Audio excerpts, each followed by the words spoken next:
माझी फ्रेंड होती जी ग्रेड 1 पासून माझ्यासोबत होती. तिचा बिहेवियर खूप चेंज झाला.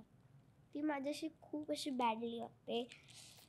मी तिच्याशी अजून तशी नाही वागत, कारण माझं असं असतं, ती आणि म्हणजे डॅडी मला अजूनपर्यंत असे सांगत आले, ती जर का तुझ्याशी अशी वागते, तू तिच्यासारखं जर का सेम वागलीस, तुझ्यात आणि तिच्यात काय फरक राहील. पण मायरा, मी तुला एक वेगळा हे देऊ, पर्स्पेक्टिव्ह देऊ. कदाचित तिच्या लाईफमध्ये काहीतरी वेगळं सुरू असेल बघा.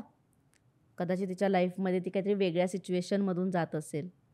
कदाचित तिला तुझ्या कोणत्या तरी बिहेवियरचा किंवा कोणत्या तरी गोष्टीचा राग आला असेल, पण ती एक्सप्रेस नाही करू शकत, म्हणून पण ती तुझ्याशी तशी वागत असेल. नाही, त्यांचा गोलचा गँग आहे. 4 जणींचा गँग आहे. ओके त्या 3 जणी त्याच्यात इन्व्हॉल्व आहे. ओके. म्हणून ते माझ्याशी बोलत नाही. त्यांचं काहीतरी हे मला समजत नाही. पण काय असं असतं, आपण छान राहायचं.